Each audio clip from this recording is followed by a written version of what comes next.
Determined to reclaim his rightful place as the ruler of Orauku, Prince Ebuka rallied his loyal supporters and prepared to confront Ikoro and his allies. But as he stood on the precipice of battle, uncertainty gnawed at his heart, for he knew that victory would come at a great cost. "My friends, the time has come to reclaim what is rightfully ours," declared Prince Ebuka, his voice ringing out with determination. "Together, we shall restore peace and justice to our beloved kingdom." With a resounding cheer, Prince Ebuka and his loyal followers set forth to confront Ikoro and his allies, their hearts united in a common cause. The Royal Mad Prince. In the land of Orauku, nestled among the rolling hills and lush forests, there stood a grand palace where the proud ruler, King Oha, resided with his beloved son, Prince Ebuka. The palace shimmered in the sunlight, its towering spires reaching for the sky, a symbol of the kingdom's strength and prosperity. "Father, look at the birds soaring above," exclaimed Prince Ebuka, his eyes sparkling with wonder as he stood beside King Oha in the palace gardens. "Yes, my son," replied King Oha with a smile. "They are a testament to the beauty of our land." One sunny afternoon, as King Oha and Prince Ebuka sat down to enjoy a delicious meal of freshly caught fish, tragedy struck. King Oha suddenly choked on a small bone lodged in his throat, causing him to cough and gasp for air. "Father, are you all right?" cried Prince Ebuka, his eyes wide with concern as he rushed to his father's side. King Oha struggled to speak, his face turning red as he gestured frantically for water. With a worried frown, Prince Ebuka quickly poured a glass of water and handed it to his father. "Here, father, drink this," urged Prince Ebuka, his voice tinged with fear. Gasping for breath, King Oha managed to swallow the water, but the bone remained stuck in his throat. In frustration, he slammed his fist on the table and uttered a curse under his breath. "Foolish bone, how dare you ruin my meal? Cursed be the river that you came from," exclaimed King Oha, in his voice hoarse with anger, and he was able to cough out the bone. Little did he know that his hasty words would anger the very gods of the river from whence the fish came, setting off a chain of events that would change their lives forever. As the sun began to set, casting a warm glow over the palace gardens, a mysterious figure approached the grand gates. The air seemed to hum with anticipation as the palace guards eyed the stranger warily. "Who goes there?" called out one of the guards, stepping forward to confront the visitor. "I am a messenger from the mighty god of the river," declared the stranger, his voice echoing with authority. The guards exchanged nervous glances, unsure of how to respond to such a proclamation. Moments later, the news of the visitor's arrival reached King Oha, who wasted no time in summoning him to the throne room. "Bring him to me at once," commanded King Oha, his brow furrowed with curiosity. As the messenger was ushered into the opulent throne room, he bowed respectfully before the king, his eyes gleaming with righteous fury. "Your Majesty, I come on behalf of the god of the river," began the messenger, his voice ringing out with solemnity. King Oha regarded the messenger with a mixture of surprise and suspicion, wondering what business the river god could possibly have with him. "What brings messenger of the god of the river to my humble palace?" inquired King Oha, his voice tinged with a hint of skepticism. The messenger's expression darkened as he recounted the events of the cursed meal. "Your Majesty, it is the grievous insult you have unleashed upon our divine domain that brings me here," he declared, his tone brimming with righteous indignation. King Oha's eyes widened in realization as he recalled his impulsive curse in the throes of frustration. "I meant no disrespect to the gods," he protested, though the guilt weighed heavy upon him. "Nevertheless, a curse has been invoked and it must be addressed," insisted the messenger, his gaze unwavering. Prince Ebuka, standing by his father's side, felt a shiver run down his spine at the gravity of the situation. "What must we do to appease the river god?" he asked, his voice trembling slightly. The messenger fixed his steely gaze upon the young prince. "There is but one way to lift the curse," he intoned solemnly. "The one who spoke the curse must offer a sincere apology to the god of the river." King Oha's pride bristled at the notion of admitting wrongdoing, but he knew that the well-being of his kingdom and his son hung in the balance. "Very well," he considered, swallowing his pride. "I shall apologize to the god of the river and seek forgiveness for my rash words." As the messenger turned to leave, a flicker of defiance flashed in King Oha's eyes. "I am the ruler of Orauku. the greatest in all the land, he proclaimed, his voice echoing through the grand halls of the palace. I will not bow to the whims of a mere river god.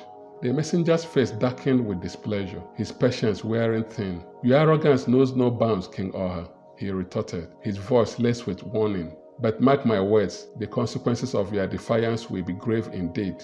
Prince Ebuka watched in silent concern, sensing the tension crackling in the air like lightning before a storm. Father, perhaps it would be wise to heed the messenger's warning, he suggested gently, his eyes pleading for reason. But King Oha's pride swelled within him like a raging river, drowning out the voice of his son's reason. I will not be dictated to by a messenger of a river god, he declared, his voice resolute with stubborn resolve.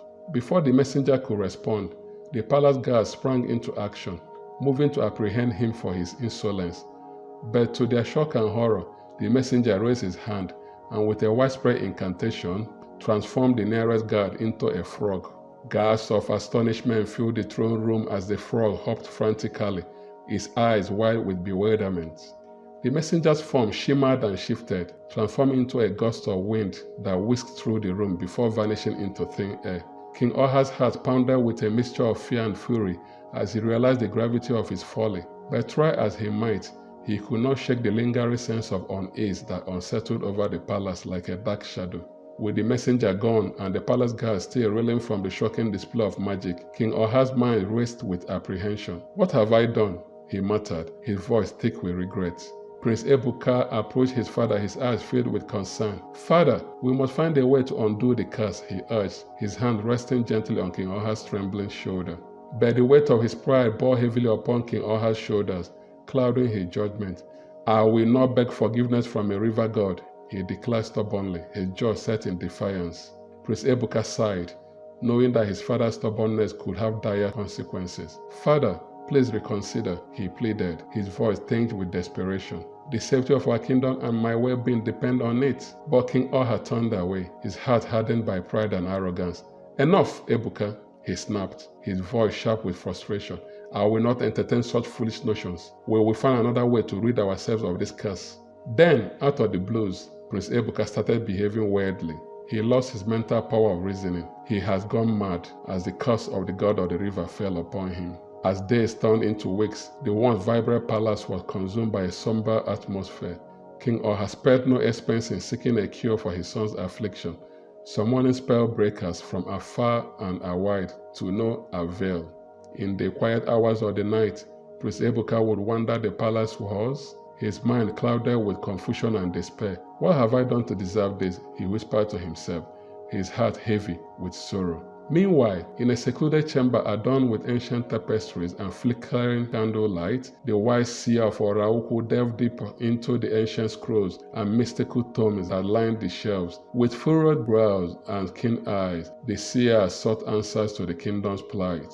My visions foretell of a path to redemption, murmured the seer, his voice barely above a whisper as he traced his fingers over the weathered pages. As dawn broke over the horizon, casting a golden hue upon the kingdom, the seer emerged from his chamber, his expression grave yet determined. He made his way to the grand throne room, where King Oha awaited anxiously, his heart heavy with worry. Your Majesty, began the seer, his voice ringing out with solemnity, I have consulted the ancient prophecies, and I believe there is a way to lift the curse that afflicts your son. King Oha's eyes widened with hope, a flicker of anticipation lighting up his features. Tell me, wise seer, what must be done? He implored, his voice trembling with urgency. The seer cast a knowing glance at Prince Ebuka, who stood by his father's side, his expression a mixture of apprehension and hope. The path to redemption lies in true love's embrace, declared the seer, his words echoing through the throne room like a sacred vow. King Oha's heart skipped a beat at the mention of true love, his mind flooded with thoughts of the kind-hearted soul he had encountered in his darkest hours. But how will his son find true love when he was cursed to madness? He wondered aloud, his voice tinged with doubt. The seer placed a reassuring hand on Prince Ebuka's shoulder, his eyes sparkling with ancient wisdom. True love has a way of finding us when we least expect it, he murmured, his voice filled with conviction. Have faith, young prince, for the path to redemption may be closer than you think. The prince shall leave this land to a land where no one knows him. We have to make haste, O king, before the sun sets on the prince's life.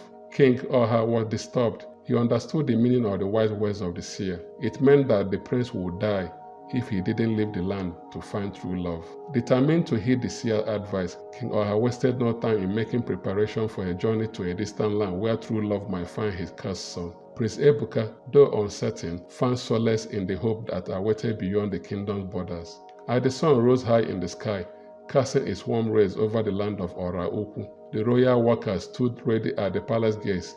King Oha, accompanied by a small retinue of loyal guards and advisors, approached Prince Ebuka with a solemn expression.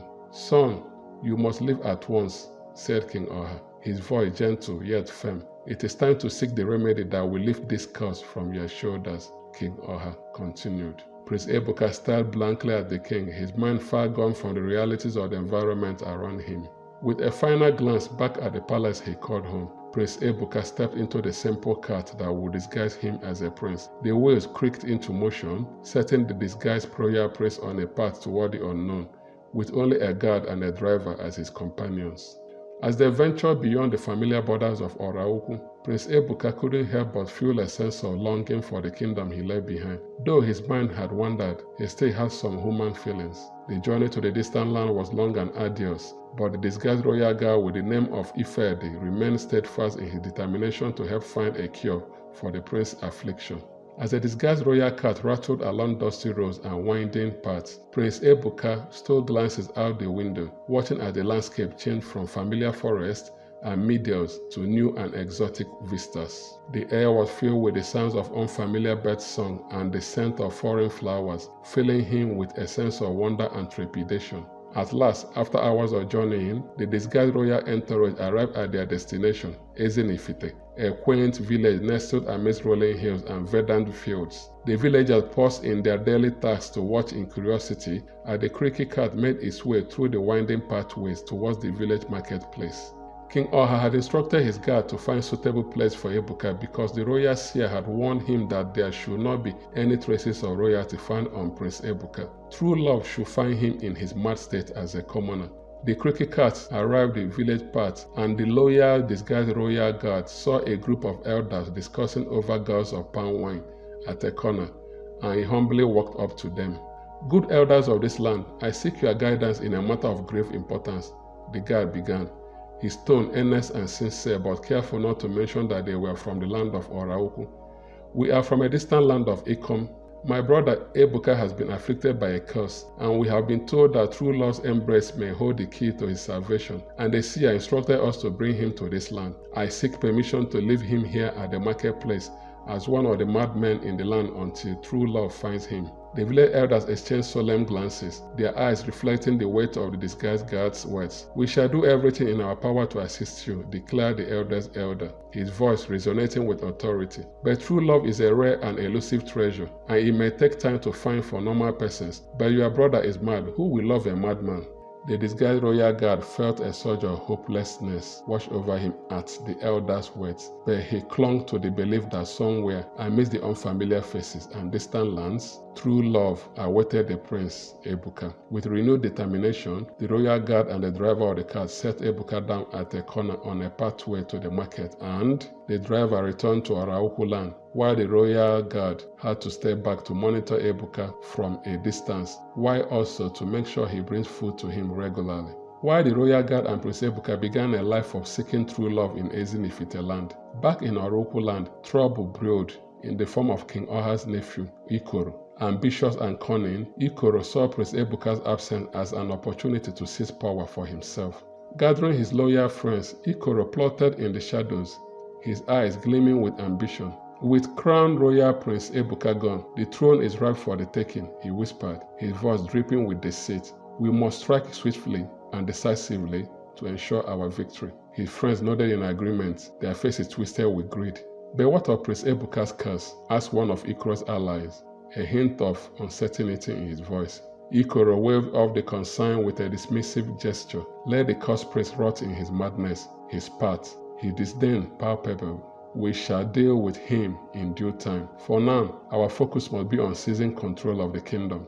With their plans laid and their ambitions set aflame, Ikoro and his allies set in motion a scheme that will shake the very foundation of Oraukwu.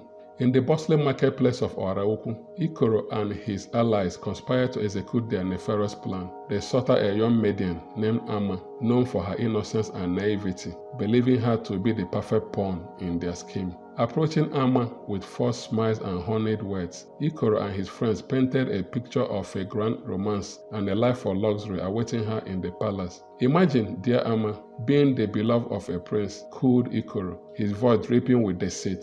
With your beauty and charm, you could capture his heart and rule by his side.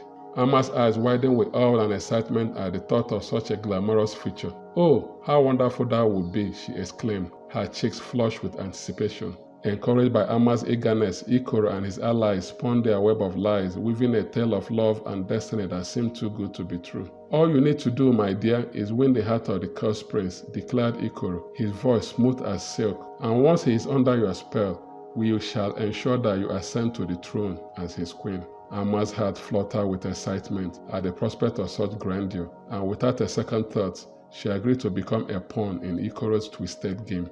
Ikoro took permission from Amma's parents and took her to King Oha, where Ikoro whispered to the king that Amma was in love with Prince Ebuka and her true love would break the curse placed on the prince. He cunningly convinced the king that Amma should live in the king's quarters to be groomed for 2 weeks on how to be a prince's wife, and after 2 weeks, she would be taken to go and meet Prince Ebuka, where she would declare her true love for him, and the curse of madness placed on the prince would be broken. The king was excited at Ikoro's plan and beamed with pride at his nephew's bride plan, but the king didn't know that Ikoro had an evil plan. And so Amma started living inside the palace, inside the king's quarters, while a royal maiden was instructed to groom her on how to be a royal wife to the prince. But everyone in the palace were instructed not to tell Amma that Prince Ebuka was mad. Meanwhile, in a quieter corner of Ezinifite-land, a young woman went about her daily routine with kindness in her heart and a smile on her lips. Her name was Nneoma, and she was known throughout the land for her gentle nature and compassionate spirit. As Nneoma made her way through the paths to the marketplace, she noticed an unfamiliar figure sitting alone on a shaded bench. It was Prince Ebuka, his eyes distant and troubled as he gazed into the distance. Concern etched her brow as she approached him. "Good day," greeted Nneoma, her voice warm and gentle. "Are you feeling unwell? You seem troubled." Prince Ebuka looked up at her, a glimmer of surprise flickering in his eyes at her kindness, but he said nothing. He just scratched his head, staring at Nneoma.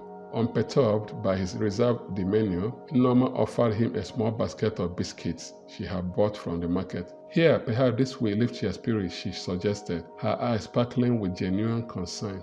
Prince Ebuka accepted his gesture with gratitude, his heart touched by Nneoma's selfless kindness. "Thank you," he said, his voice filled with warmth. As Nneoma continued on her way, a seed of curiosity planted itself in her heart. She couldn't shake the feeling that there was more to Prince Ebuka than met the eye. That night, as Nneoma lay in her mother's bed, sleep eluded her as her thoughts drifted back to her encounter with Prince Ebuka. In the quiet darkness of her room, she found herself slipping into a dreamlike state, where visions of the troubled prince danced before her eyes. In her dreams, Prince Ebuka appeared before her, his eyes pleading for help. "Nneoma, please," he whispered, his voice echoing in the recesses of her mind. "I am lost and am in need of guidance. Will you help me?" Startled awake by the vividness of her dream, Nneoma's heart raced with uncertainty. Could it be that the young man truly needed her help, or was it merely a figment of her imagination? At this point, she did not know that the young man was a prince. She just saw him as just another homeless soul that needed care. Determined to ease her troubled mind, Nneoma resolved to visit Prince Ebuka once more the following day. With the first light of dawn, she set out for the marketplace, her steps quickening with purpose. Finding Prince Ebuka in his usual spot, Nneoma approached him with a warm smile. "Good morning," she greeted him, her voice filled with genuine concern. "I hope you slept well." Prince Ebuka looked up at her with gratitude shining in his eyes. "Good morning, Nneoma," he replied softly, and said nothing again, his troubled mind wandering off because of the curse on him. Encouraged by his words, Nneoma reached out to him, her hand resting gently on his arm. "Whatever troubles you may face, know that you do not face them alone," she said, her voice steady with determination. "I am here for you should you ever need a friend."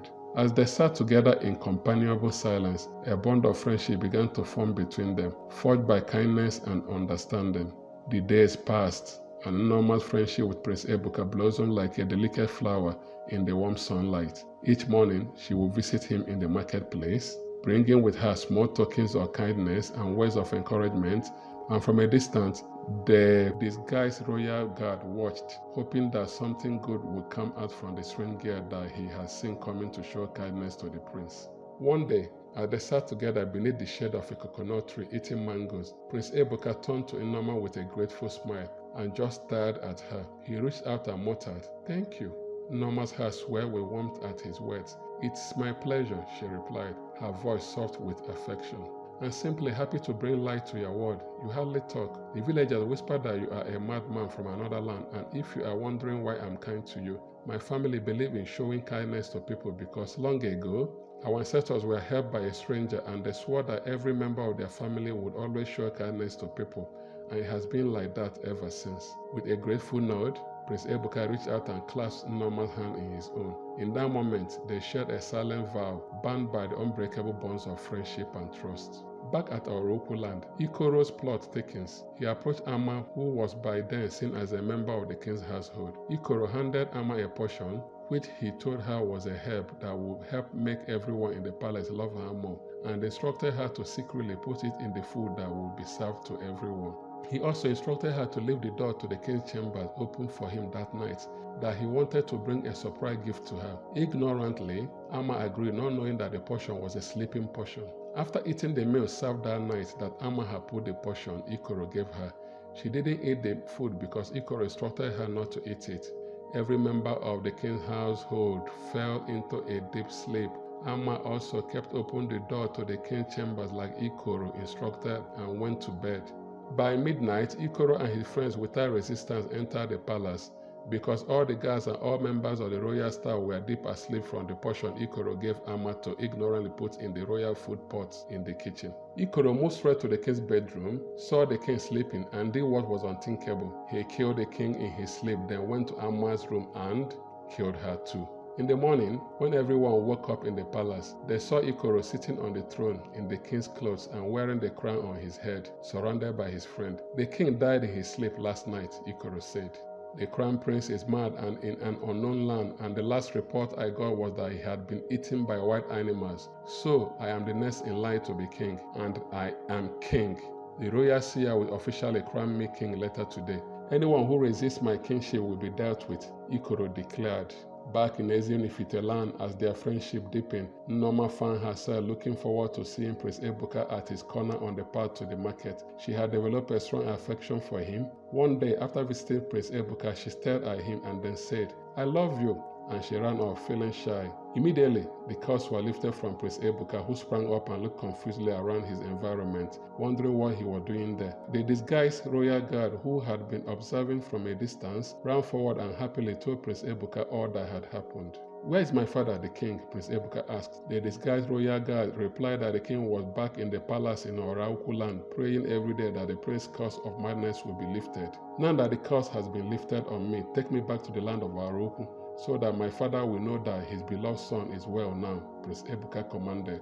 Their conversation was interrupted by the distant tolling of bells, signaling the arrival of a royal messenger. With a sense of foreboding, Prince Ebuka stepped forward, his eyes scanning the horizon. "What news does the messenger bring?" asked Prince Ebuka, his voice filled with concern. Prince Ebuka's expression darkened as he listened to the messenger's urgent words. "Trouble stirs in the Orauku," he explained, his voice grave. "Your father's throne is under threat, and I fear the worst has happened, and your cousin Ikoku is now sitting on the throne. I must return to protect my kingdom," Prince Ebuka confidently said. Prince Ebuka and his two loyal palace staff set off on the journey back to Orauku, knowing that challenges lay ahead. Upon his return to Orauku, Prince Ebuka found the kingdom in turmoil, with whispers of treachery echoing through the palace halls. He sought counsel from the trusted advisors who remained loyal to his father's legacy, their faces grim with concern.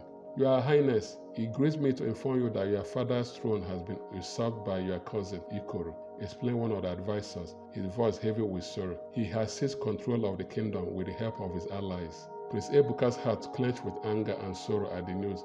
"How could this have happened?" he demanded, his voice tinged with frustration.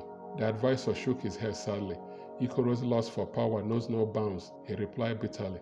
"He has betrayed your father's trust and threatens to plunge the kingdom into darkness." Determined to reclaim his rightful place as the ruler of Orauku, Prince Ebuka rallied his loyal supporters and prepared to confront Ikoro and his allies. But as he stood on the precipice of battle, uncertainty gnawed at his heart, for he knew that victory would come at a great cost. "My friends, the time has come to reclaim what is rightfully ours," declared Prince Ebuka, his voice ringing out with determination.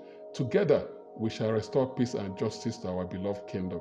With a resounding cheer, Prince Ebuka and his loyal followers set forth to confront Ikoro and his allies, their hearts united in a common cause. As Prince Ebuka and his loyal supporters marched towards the palace gates, they were met with fierce resistance from Ikoro's forces. Machetes clashed and shouts rang out as the two sides clashed in a desperate struggle for control. "Forward, my friends, for the honor of Orauku," cried Prince Ebuka, his voice a rallying cry amidst the chaos of battle. His loyal supporters fought valiantly by his side, their determination unwavering despite the odds stacked against them. But for every step forward they took, Ikoro's forces pushed back with equal ferocity, their numbers bolstered by treachery and deceit.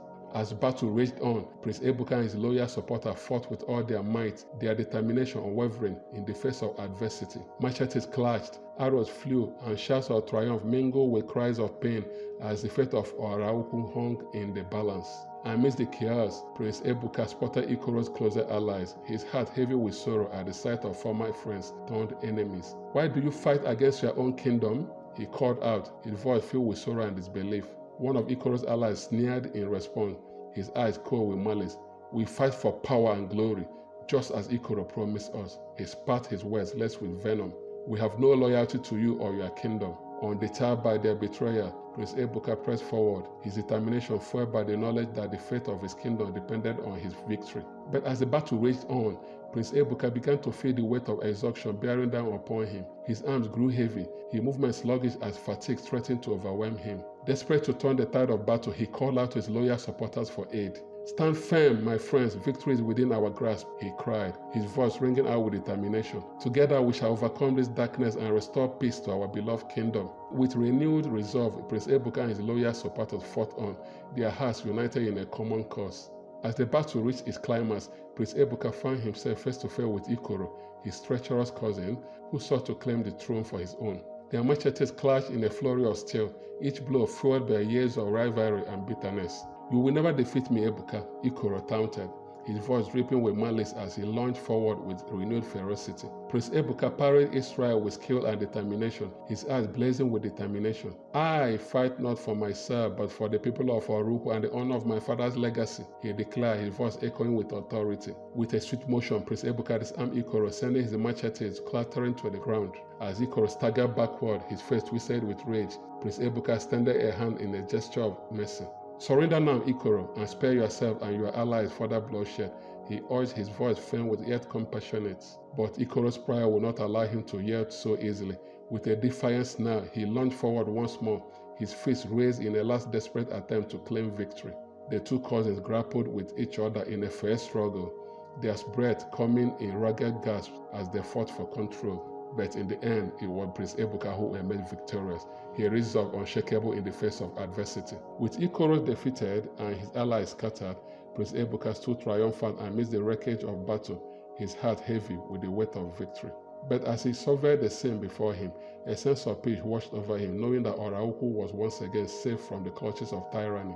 With Ikoro's defeat and peace restored to Orauku, Prince Ebuka turned his attention to the task of rebuilding the kingdom and restoring prosperity to its people. As he surveyed the damage wrought by the battle, his heart swelled with determination to see his father's legacy upheld. "We have endured great hardships, but together we shall rebuild Orauku stronger than ever before," declared Prince Ebuka, his voice ringing out with conviction as he addressed the gathered crowd. The people of Orauku cheered in response, their faces filled with hope and gratitude. "Long live Prince Ebuka, long live the rightful ruler of Orauku," they cried, their voices echoing through the streets. But amidst the celebrations, Prince Ebuka's thoughts turned to Norma, the kind-hearted maiden who had stood by his side through the darkest of times. With a sense of longing in his heart, he resolved to seek out and express his gratitude for her unwavering friendship. As he made his way through the bustling marketplace of Ezinifite-land, Prince Ebuka's heart quickened with anticipation at the thought of reuniting with Norma. "I must find her and thank her for her kindness," he murmured to himself, his steps quickening with each passing moment as people stared at the royal entourage following him. And there, amid the hustle and bustle of the marketplace of Ezinifite land, Prince Ebuka spotted Nneoma, her face radiant with joy as she went about her daily task. With a warm smile, he approached her, his heart overflowing with gratitude. "Nneoma, my dear friend," he said, his voice filled with sincerity.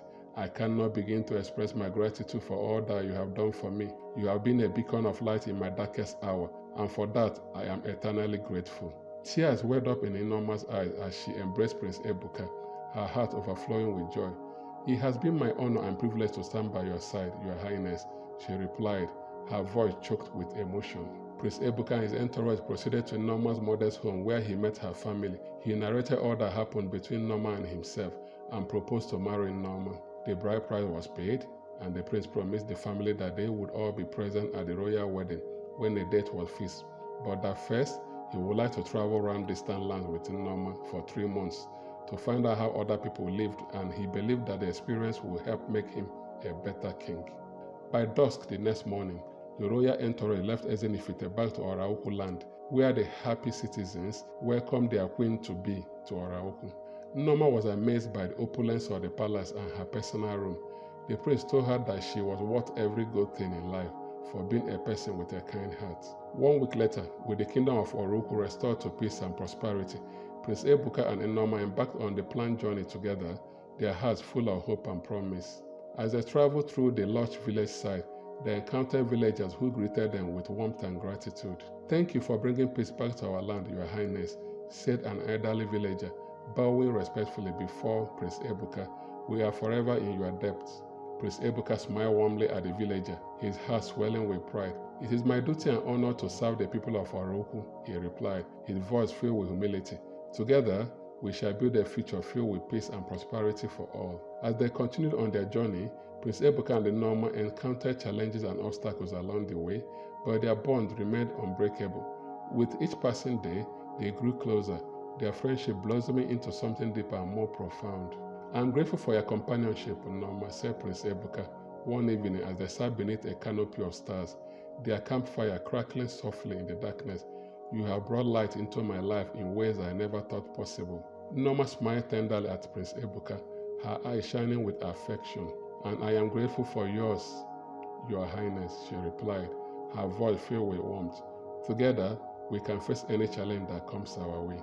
One day, they came across a group of travelers stranded by the side of the road, their wagon broken and their supplies depleted.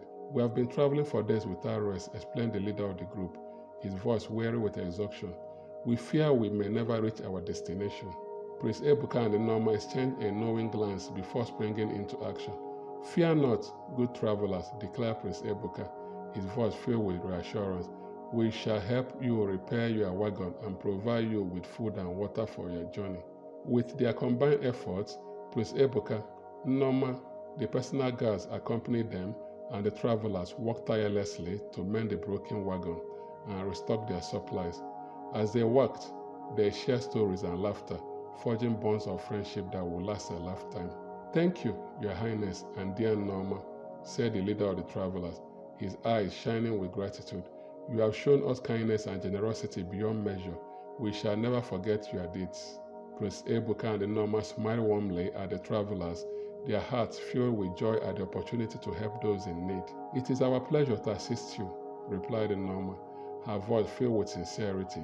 "May your journey be safe and filled with blessings." With a final farewell, Prince Ebuka and Nneoma continued on their journey, their hearts light with the knowledge that they have made a difference in the lives of others. As Prince Ebuka and Nneoma traveled further from home, they stumbled upon a village plagued by a terrible drought. The crops withered, and the once lush fields lay parched and barren under the scorching sun. The villagers gathered around a dry well, their faces etched with worry and despair. "We cannot survive much longer without water," lamented the village elder, his voice heavy with sorrow. "Our crops are dying, and our children cry out in thirst." Prince Ebuka and Nneoma exchanged a glance, their hearts heavy with empathy for the suffering villagers. "We must find a way to help them," said Nneoma, her voice filled with determination. With a plan in mind, Prince Ebuka and Nneoma set to work, rallying the villagers together to dig a trench that would channel water from a nearby river to the village. They worked tirelessly under the sweltering sun, their hands blistered and their bodies weary, but their spirits remained undoubted. "It is hard work, but together we can overcome any obstacle, declared Prince Ebuka, his voice ringing out with encouragement. Finally, after days of hard labor, the trench was complete, and water began to flow once more into the village. The villagers rejoiced, their faces bright with hope, as they drank from the revitalized well and tended to their newly irrigated fields. "Thank you, Prince Ebuka, thank you, Norma," cried the villagers, their voices filled with gratitude. "You have saved us from certain disaster." Prince Ebuka and the Norma smiled humbly at the villagers, their hearts swelling with pride at the sight of the once desolate village now teeming with life and vitality. "It was our pleasure to help," replied Prince Ebuka, his voice filled with sincerity. "May your fields be forever fertile and your lives filled with abundance." Continuing their journey, Prince Ebuka and the Norma came upon a forest shrouded in darkness, its ancient trees looming like silent sentinels. As they ventured deeper into the forest, they heard the faint sound of weeping echoing through the trees. What could be the source of such sorrow, wondered the Norma, her voice filled with concern. Prince Ebuka listened intently, his heart heavy with empathy for whoever might be in distress. "Let us follow the sound and see if we can offer assistance," he suggested, his voice filled with compassion. Guided by the sound of the weeping, Prince Ebuka and the Norma ventured deeper into the forest until they came upon a clearing where a young girl sat alone, tears streaming down her cheeks. "Why do you weep, young one?" asked Norma, her voice gentle and soothing. The girl looked up at them, her eyes filled with sadness. "I am lost and alone in this forest," she replied, her voice trembling with fear. "I fear I may never find my way home," she said. Prince Ebuka knelt down beside the girl, his heart aching at her plight. "Fear not, young one," he said, his voice filled with reassurance. "We shall help you find your way home, safe and sound." With enormous guidance, they led the girl out of the forest and back to her village, where her family welcomed her home with tears of joy and relief. "Thank you, Prince Ebuka. Thank you, Norma," cried the girl's parents, their voices filled with gratitude. "You have returned our daughter to us, and for that we are eternally grateful." Prince Ebuka and Norma smiled warmly at the family, their hearts filled with happiness at the reunion. "It was our pleasure to assist," replied Norma, her voice filled with sincerity. "May your family be forever blessed with love and happiness." With their good deed done, Prince Ebuka and Norma continued on their journey, their hearts light with the knowledge that they had made a difference in the life of another.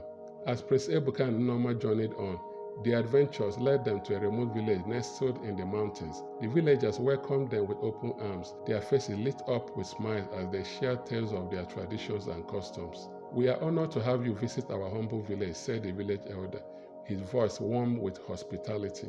"Please join us in our festivities and celebrate with us." Prince Ebuka and Norma eagerly accepted the invitation, immersing themselves in the vibrant culture of the village.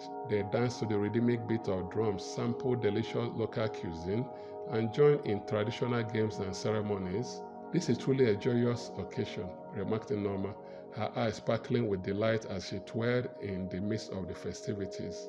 Prince Ebuka nodded in agreement, his heart filled with gratitude for the kindness and generosity of the villagers. "Indeed, it warms my heart to see such unity and joy among your people," he replied, his voice filled with admiration.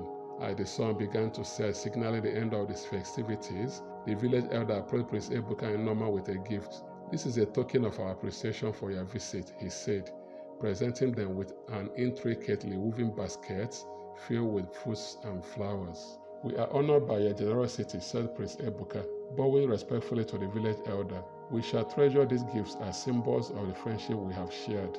With heartfelt farewells and promises to return one day, Prince Ebuka and Norma bid farewell to the village and continued on their journey.